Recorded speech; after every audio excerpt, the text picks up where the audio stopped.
The ravens circling Copper Creek seemed to follow Zara Abbott wherever she went, casting shadows that made the townsfolk cross themselves and mutter prayers under their breath. It was 1876, 3 years since the drought had begun, 3 years since the Abbott family arrived, and 3 years since everything in the once prosperous mining town had gone terribly wrong. "She brings death," the whispers followed her as she walked down the dusty main street, her faded blue dress sweeping the ground, her dark hair pulled back in a simple braid. At 22, Zara had grown accustomed to the sideways glances, the mothers who pulled their children close when she passed, and the men who spat in the dirt near her feet. The drought had killed the crops. The mine had begun to dry up. 3 children had died of fever the winter after the Abbotts arrived.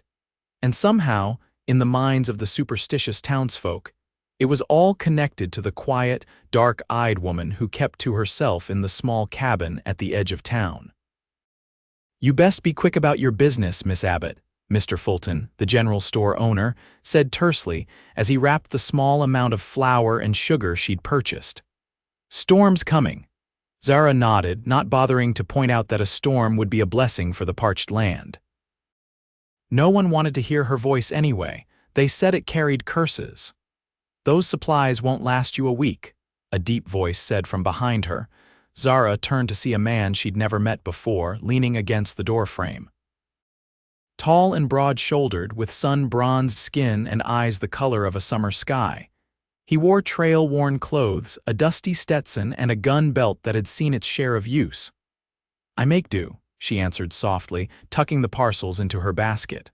"Ross Wade," he said, touching the brim of his hat. "Just rode in, looking for work." Before she could respond, Mr. Fulton stepped between them. "I'd keep your distance from this one, Wade. Whole town knows she's cursed. Bad luck follows her like those damned ravens." To Zara's surprise, Ross Wade smiled. Not the cruel smile she'd grown accustomed to from strangers, but something genuine that reached his eyes. "Is that so?" he said, his gaze never leaving Zara's face. "Well, I've never been one to fear a superstition." "Your funeral," Fulton muttered. Zara slipped past them both, hurrying out into the street where the sky was darkening with storm clouds. The first real rain in months, perhaps. She quickened her pace, ignoring the stares that followed her. "Miss Abbott," the stranger called after her, "might I walk with you?" She turned, suspicious. "Why would you want to do that?" He caught up to her in a few long strides. "Because I don't believe in curses, and because you look like you could use a friend." "Friends are a luxury I can't afford, Mr. Wade." "Ross," he corrected. "And maybe you just haven't met the right kind of friend." The first fat drops of rain began to fall as they stood there, facing each other in the middle of the dusty street. Around them, townsfolk hurried for shelter, some making the sign of the cross as they passed. "They say I brought the drought," Zara said, her voice barely audible above the building wind. "That I poisoned the wells, that my presence killed the children who died of fever." Ross looked up at the darkening sky, then back at her. "Yet here you are, bringing rain." Despite herself, Zara smiled.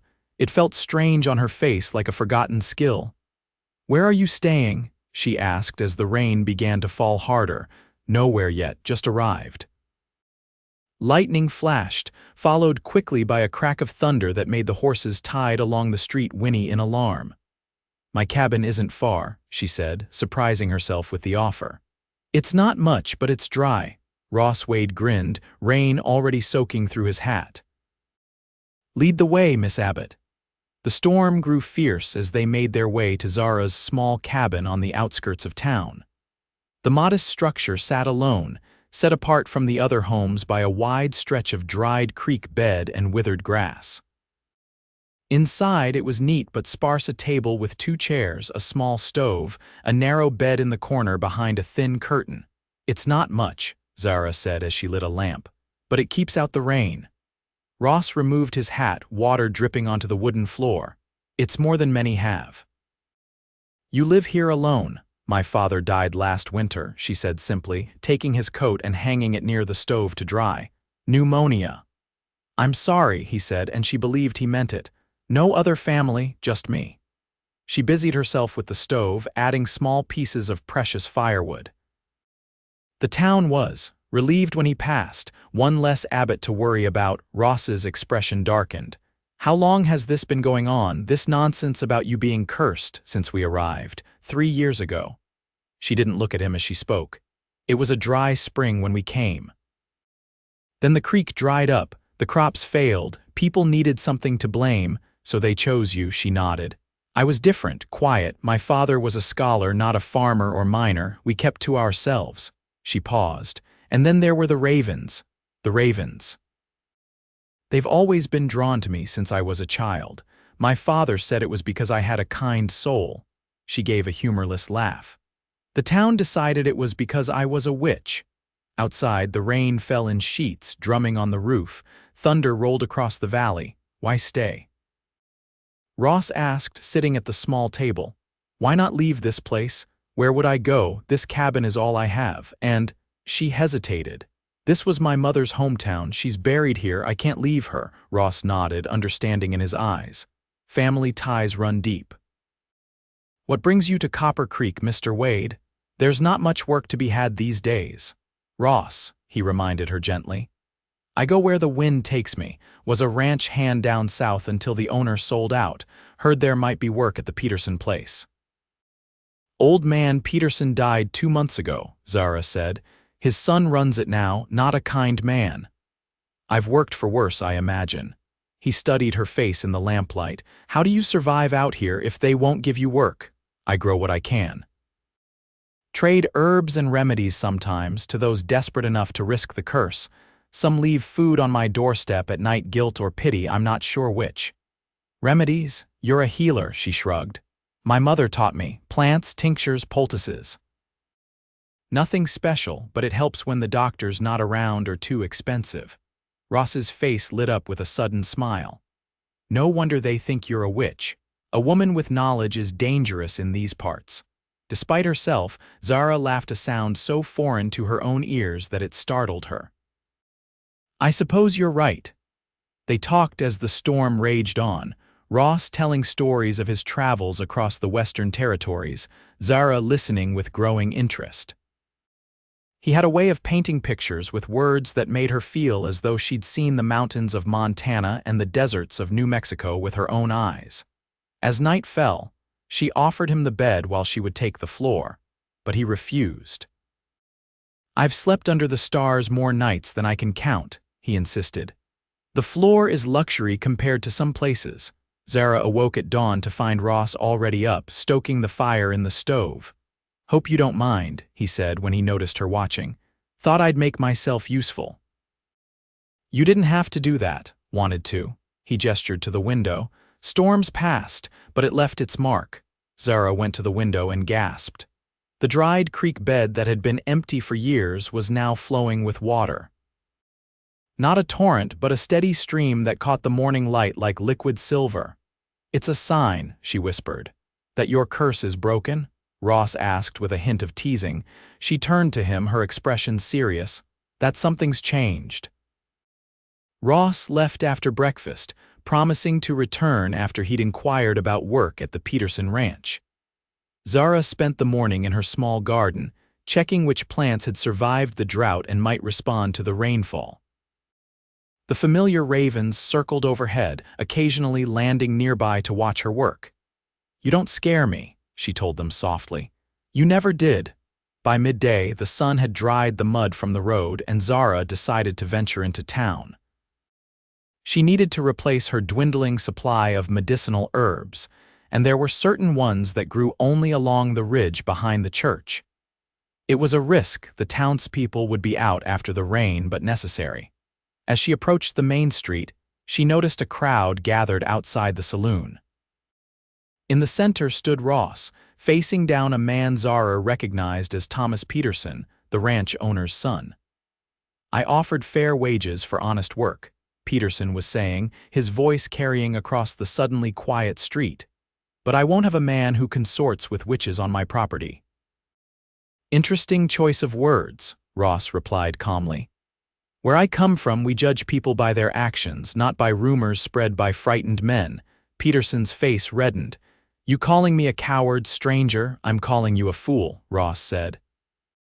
"That woman has done nothing to deserve your hatred." Zara froze, realizing they were talking about her. She wanted to disappear to run back to her cabin, but her feet wouldn't move. She brought the drought. Someone from the crowd called. "The drought was here before she arrived," Ross countered. "I checked the territorial records this morning. 3 years of low rainfall before the Abbotts ever set foot in Copper Creek." A murmur ran through the crowd. Zara held her breath. "What about the fever that took my son?" A woman cried out. "My James was healthy until she came to town. Children die of fever every winter in every town across this territory," Ross said, his voice gentler now. "It's a tragedy, madam, but not a curse." The mine dried up. Another voice shouted, "Did it? Or did you stop finding gold?" Ross challenged. "I talked to old Frank at the assayer's office, said the vein was running thin long before anyone blamed Miss Abbott." Thomas Peterson stepped closer to Ross, hand hovering near his gun. "You've been in town 1 day, Wade. What makes you think you know anything about us or her?" "Because I've seen this before," Ross said. "People afraid of what they don't understand, people needing something to blame for their misfortune." He looked around the crowd. "And I've seen what happens when fear turns to violence." "Is that a threat?" Peterson asked, his voice dangerously low. "No, it's a warning. From someone who's witnessed a hanging based on nothing but superstition." Ross's eyes were hard now. "I won't let that happen here." Zara couldn't believe what she was hearing. This man, this stranger, was defending her, risking his own safety to stand against the entire town. "She was seen talking to the dead," someone called out. "At the graveyard." "She visits her mother's grave," Ross replied evenly, "as any daughter would. The ravens follow her everywhere." "Birds follow me too when I've got bread crumbs," Ross said, drawing a reluctant laugh from part of the crowd. Peterson was not amused. "You're either a fool or bewitched yourself, Wade. Either way, you're not welcome at my ranch or in this town if I have anything to say about it." "Then I'll be moving on," Ross said with a shrug. But first he turned and his eyes locked with Zara's. The crowd followed his gaze and suddenly everyone was staring at her. "Miss Abbott," Ross called, walking toward her through the parting crowd, "these good people seem to think you're cursed." Zara's throat was dry, but she managed to find her voice. "So I've been told." "Well," Ross said, reaching her side and turning to face the townsfolk, "if you're cursed, then I'll be cursed beside you. Seems a fair trade for the pleasure of your company." A collective gasp went through the crowd. Zara stared at him in disbelief. "You can't be serious, Wade," Peterson spat. "She'll bring you nothing but misfortune. Then it'll be my misfortune to bear." Ross offered Zara his arm. "May I escort you home, Miss Abbott?" In a daze, Zara placed her hand on his arm. Together they walked through the silent crowd, heads held high while the ravens circled overhead. "You shouldn't have done that," Zara said once they were out of earshot. "Now you've marked yourself, they won't forget." "I don't want them to forget," Ross replied. "I want them to think. To question what they've been believing all these years." "Why would you do this for me? You don't even know me." Ross stopped walking and turned to face her. "I know enough. I know you're a woman who's faced hatred with dignity, who helps others even when they scorn you, who tends a garden in the midst of drought because you believe things can grow even in the hardest conditions." Zara felt a warmth spread through her chest that had nothing to do with the afternoon sun. "You've been watching me." "I've been seeing you," he corrected. "There's a difference." The next few days brought changes to Copper Creek. The creek continued to flow, bringing life back to the parched land. Ross, true to his word, did not leave town. Instead, he took a job helping the blacksmith, who was too practical a man to care about curses when he needed a strong back and skilled hands. Word spread quickly that the stranger had aligned himself with the cursed woman. Some avoided him as they had avoided Zara, but others perhaps out of curiosity, perhaps because Ross's words had planted seeds of doubt, began to nod in greeting when they passed. One evening, as Zara tended her now thriving garden, a hesitant knock came at her door. She opened it to find Mrs. Bennett, whose son had died of fever 3 winters ago. My younger boy, the woman said without preamble. He's got a cough that won't quit. Doctor says it's nothing, but... She twisted her hands in her apron. They say you know remedies. Zara nodded slowly. I do. I don't believe in curses, Mrs. Bennet said, though her eyes suggested otherwise. But I do believe in a mother's desperation. Come in, Zara said softly. I'll prepare something for him. The mullein and honey tincture she made eased the boy's cough within days. Mrs. Bennet returned with a loaf of fresh bread and tears in her eyes. I was wrong about you, she admitted. We all were. It wasn't an immediate transformation. Many still crossed to the other side of the street when they saw Zara coming. But something had shifted, like the first thaw after a long winter. Ross became a regular visitor at her cabin, bringing small gifts, a ribbon for her hair, fresh eggs from the trading post, a book of poetry he'd found at the general store. They would sit by the creek in the evenings, talking for hours about everything and nothing. For the first time in years, Zara felt the tight knot of isolation loosening around her heart. You've changed things, she told him one evening as they watched the sunset paint the sky in shades of gold and purple, just by being here, by standing up for me. You were changing things on your own, Ross said. I just gave it a little push. Why did you really come to Copper Creek? She asked suddenly. There are dozens of towns with more promise than this one. Ross was quiet for a moment, watching the water flow over the smooth stones of the creek bed. My brother, he finally said. We were in a town much like this one 5 years ago, Silver Falls, over in Nevada Territory. There was a woman there, a widow. She kept to herself, practiced natural healing. The town turned on her when the silver ran out, called her a witch. Zara felt a chill despite the warm evening. What happened? They hanged her. Ross's voice was flat, but his eyes reflected an old pain. My brother and I tried to stop it, but we were outnumbered. He was shot in the struggle, died 3 days later. He took a deep breath. I've been drifting ever since, trying to outrun the memory, but when I rode into Copper Creek and heard the whispers about the cursed woman. You saw history repeating itself, Zara finished softly. I couldn't stand by a second time. He turned to face her. But Zara, what began as obligation has become something else entirely. Her heart quickened at the look in his eyes. What do you mean? I mean that I would stand against the whole world for you now, not because of what happened before, but because of who you are. He took her hand in his. I've fallen in love with your quiet strength, your kindness, your unwavering spirit. Zara felt tears well in her eyes. I don't know what to say. You don't have to say anything, Ross assured her. I just wanted you to know that I'm here because I choose to be, because there's nowhere else I'd rather be than by your side. She leaned forward slowly, hesitantly, and pressed her lips to his. It was a gentle kiss, filled with the promise of deeper feelings yet to come. When she pulled away, Ross was looking at her with wonder. I think I've been waiting for you my whole life, she whispered. The summer passed in a blur of quiet moments and gradual change. The rains came more frequently, gentle soakings that revived the land. The creek flowed steadily, and the townsfolk began to speak of it as the Abbott Creek, without the bitter edge the name once carried. Zara's small healing practice grew. First came those desperate enough to risk the lingering superstition, then others who had seen the results of her remedies. She set up a small table at the back of the general store 1 day a week, offering tinctures and salves to those who needed them. Ross continued to work with the blacksmith, his strong hands crafting tools and horseshoes with growing skill.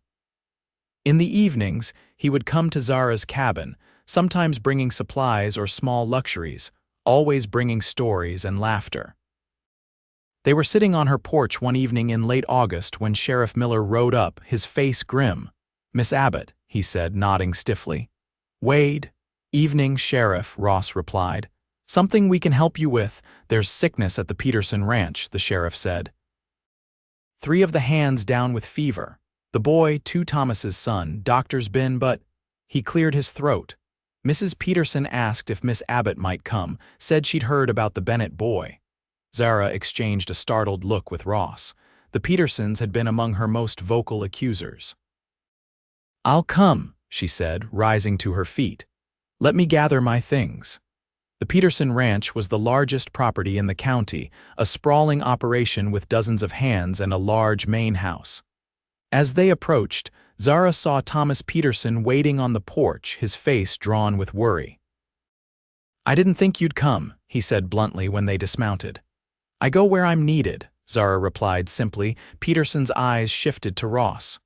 "You too." "Where she goes, I go," Ross said, his tone leaving no room for argument. Inside, they found Mrs. Peterson tending to her 7-year-old son, whose face was flushed with fever. In the bunkhouse, 3 ranch hands lay similarly afflicted. Zara examined each patient carefully, mixing remedies from the supplies she'd brought. "It's not typhoid," she told the anxious parents, "but it's serious. They need to drink as much as possible even if they resist, and these compresses should help bring down the fever." For 2 days and nights, Zara worked tirelessly with Ross by her side. They took turns keeping watch, administering the herbal remedies, changing the cool compresses. By the 3rd morning, the fever had broken in all 4 patients. "You saved my boy," Thomas Peterson said gruffly as Zara packed her supplies. "I don't know how to thank you." "You don't need to thank me," she said. "Anyone would have done the same." "No," he contradicted her. "Not anyone, especially not someone we treated the way we treated you." He cleared his throat. "I was wrong about you, Miss Abbott. The whole town was wrong." "The drought wasn't your fault," Mrs. Peterson added, holding her recovering son's hand. "And neither was this fever. You didn't bring curses, you brought healing." When they returned to town, word of what had happened at the Peterson Ranch spread quickly. The last barriers of superstition began to crumble. People nodded and smiled when they saw Zara now. Some even approached her on the street to ask about remedies for common ailments. One September evening, as golden light bathed the now green valley, Ross took Zara to the creek where a small table had been set with a simple but elegant dinner. "What's the occasion?" Zara asked, surprised by the effort he'd gone to. Ross smiled, suddenly looking nervous. "I wanted tonight to be special." They ate as the sun set, talking and laughing as had become their custom. When the first stars appeared, Ross reached across the table and took her hand. "Zara Abbott," he said, his voice steady despite the emotion in his eyes. "When I rode into Copper Creek, I was a man without purpose, without home. You've given me both." He reached into his pocket and pulled out a simple gold band. "I know we haven't known each other long, but I can't imagine a day without you in it." Zara's breath caught as he slid from his chair to kneel before her.